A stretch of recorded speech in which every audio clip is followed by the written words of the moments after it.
రోజు చూసిన మొక్కాన్నే ప్రజలు తీసుకోవట్లేదు, అలాంటి నిన్ను తీసుకుంటారని నమ్మకం ఉందా నీకు?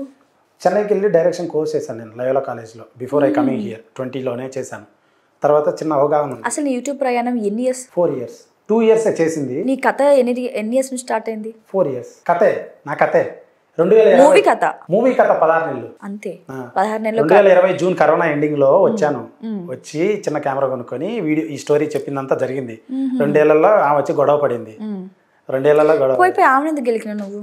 ఆమె నా దగ్గరకు వచ్చింది. ఆమె నా దగ్గరకు వచ్చి ఇట్లా వెళ్ళి రాలిసినట్టు ఏందో అది అసలు ప్రాంకా నిజమా? అది కూడా నిజంగా జరిగింది. నువ్వు ఏం చేసినది ప్రాంక్ లానే ఉంటుంది తెలుసా. ఒకళ్ళు నిజంగా కూడా నువ్వు రోడ్డు పడిపోయినా లేదు ప్రాంక్ చేస్తున్నా అనుకుంటారు జనాలు. అంతగా అయిపోయారు నీకు. బయట ఎవరైనా కనపడితే అన్న ఏమన్నా ప్లాన్ వేసావా ఇక్కడ ఏమైనా ఉందా అంటుంటారు. ఎవరన్నా గుర్తుపట్టి బయట అడుగుతుంటారు. సో ప్రాబ్లం లేదు. నా జర్నీ పుట్టింది చేసింది అదే కాబట్టి నా జర్నీ. అయితే తనే వచ్చింది, గొడవ పడింది, అట్లా అయిపోయింది. బట్ నేను షార్ట్ అండ్ స్వీట్ గా అసలు ఆ గొడవ ఏంటో చెప్పు. ఆ గొడవ ఏం లేదు. అసలు నిజం ఎందుకు జరిగిందో చెప్పు. నేను ఇంట్లో ఫుడ్ తింటున్నా, తను నా దగ్గరికి వచ్చింది. కిందికి రారా అని అరిచింది. ఎందుకంటే పోతానే అమ్మాయిలతో వీడియోలు చేస్తున్నావుట, నేను మహిళా సంఘం, ఏం చేస్తావు, నీ కథ ఏంది, ఏమనుకుంటున్నావు నువ్వు, హైదరాబాద్లో బతకలేవు. పక్క పిలిచింది, వేరే అతను వచ్చాడు. వాళ్ళిద్దరి మధ్య మా ఇద్దరు కొంచెం డబ్బులు లేకపోతే నేను బతకలేవు, నేను ఎలా పొలిటీషియన్ సంబంధం మహిళా సంఘం అది ఇదని బాగా బెదిరించింది. నేను అంత మాట్లాడిన తర్వాత నేను 2-3 మాటలు మాట్లాడాను. నీకు ఎందుకు అంటే తప్పు మాట్లాడాలా, ఎదురు మాట్లాడతారు కదా అట్లా, ఎందుకు ఇవ్వాలి, ఎవరు నువ్వు, డిఫెండ్ చేసుకున్నావు అంతే. దేని తను ఇక్కడ ఇదే పొజిషన్ ఎట్లా కొట్టింది. తన వెనకాల ఒక ఎత్తు వాడు కొట్టాడు. 2 సార్లు గమ్ముకున్నా. 3వసారి మళ్ళీ కొట్టింది. 3 దెబ్బలు పడ్డాయి నాకు. గమ్ముకున్నా. 4వసారి వాడు చేయెత్తాడు. ఇద్దరిని వేస్తే ఇద్దరు కింద పడ్డారు. అదే విషయం తనతో పాటు వచ్చిన వాళ్ళు వీడియో రికార్డ్ చేశారు. వాళ్ళే ఫేస్బుక్లో పెట్టుకుని వాళ్ళే అల్లరి చేశారు. అదంతా అందరికీ తెలుసు జనాలకి. వాట్ హ్యాపెండ్ అదే జెన్యూన్గా అదే జరిగింది. తనకు సంబంధించిన మనిషి అయినా తనకు సంబంధించిన ఎవరిని కూడా నేను ఏమి చేయలేదు. అండ్ ప్రాంక్ అదే రియల్ స్టోరీ దట్ హ్యాపెండ్. దానివల్ల నాకు కొంచెం మైలేజ్ వచ్చింది. చాలా ఛానల్స్లో తెలిసింది. ఇంటర్వ్యూలు ఇచ్చాయి ఇమీడియట్గా అందరికి. అంటే అందరూ వచ్చి మైకులు పెట్టారు, ఏమైంది సార్ అని. అప్పుడు జరిగింది ఇది సార్ అన్న. అందరు కమెంట్స్ పెట్టారు, ఎందుకురా ఏదో తప్పు చేస్తే పోలీస్ కంప్లైంట్ ఇవ్వాలి, ఇన్ని ఎందుకు కొట్టడం, చేసుకోవడం ఎందుకు అబ్బాయి నేను అంటే. ఇప్పుడు నీ మూవీ స్టోరీకి వద్దాం.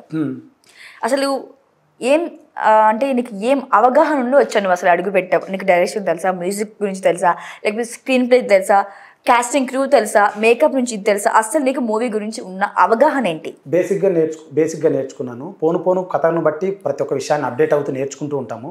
బేసిక్గా నేర్చుకుని ఈ సినిమా మొదలుపెట్టాను. నేర్చుకునే ప్రాసెస్లో చాలా నేర్చుకున్నాను, తీసే ప్రాసెస్లో చాలా నేర్చుకున్నాను. అదే చిన్న సినిమాలు పనిచేసాను, చాలా చిన్న సినిమాలు పనిచేసాను, పేరు కూడా పర్లేదు.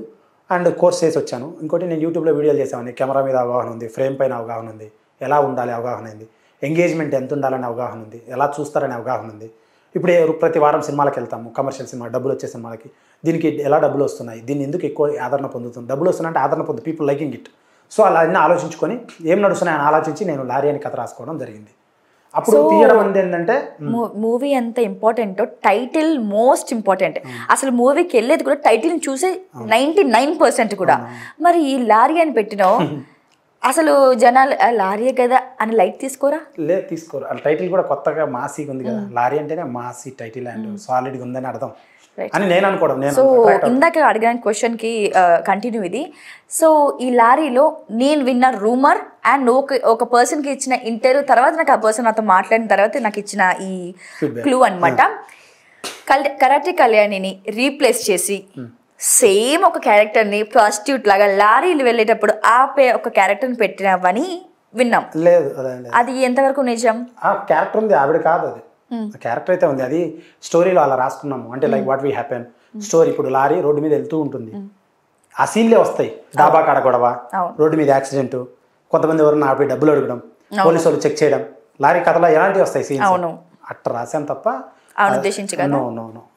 Completely wrong thing. Right. So ఇంచుమించు నీకు ఈ మూవీ కంప్లీట్ అవడానికి ఎన్ని ఇయర్స్ పట్టింది? 16 నెలలు పట్టింది. 16 నెలల్లో 13 నెలల్లో సినిమా ఇచ్చేసాను మొత్తం, మొదటి కాంచి చివరి వరకు. ఈ 3 నెలలు ఈ ఎలక్షన్స్, ఎండాకాలము, ఐపీఎల్ వల్ల సినిమాలు ఆడట్లా, అందుకు గ్యాప్ ఇచ్చి ఆగస్టులో వస్తున్నాం. సినిమా అయిపోయి చాలా రోజులైంది, 3 నెలల దాకా అయిపోయింది సినిమా అయిపోయి. అండ్ 23 రోజుల్లో షూటింగ్ చేశాం దీన్ని. ఇది 9 ఫైట్స్ ఉంటాయి సినిమాలో. 23 రోజుల్లో మొత్తం మూవీ 3 గంటల. షార్ట్ ఫిల్మే కావట్లేదు కదా శ్రీకాంత్? 23 రోజుల్లో 23 రోజుల్లో అంటే 23 రోజులు కంటిన్యూగా చేయలేదు, 3 రోజులు గ్యాప్, 5 రోజులు గ్యాప్, అట్లా కంప్లీట్ 23 రోజులు. 23 రోజులు చేసాం. 9 ఫైట్స్ ఉంటాయి, 3 పాటలు ఉంటాయి, 3 గంటల 3 నిమిషాల సినిమా. కిస్సులు ఎన్ని ఉంటాయి? కిస్సులు ఒక you have to see on the screen. అంటే లెక్కలేనని ఉంటాయి. నో ఆ బ్యూటిఫుల్ రొమాన్స్ పండేంత వరకు వాళ్ళిద్దరి మధ్య బంధం పండే బ్యూటిఫుల్ రొమాన్సా నువ్వే ఇచ్చుకుంటున్నావే ట్యాగ్ కూడా బ్యూటిఫుల్ రొమాన్స్ ఫ్యామిలీ అంటేనే బ్యూటిఫుల్ కదండి ఫ్యామిలీ ఇద్దరు వ్యక్తులు ఫ్యామిలీగా నటిస్తున్నారంటే దట్స్ అంటే నీకు పెళ్ళి అవుతుందా సినిమాలో అవుతుంది అవుతుంది రైట్ నిజంగా పెళ్ళైందా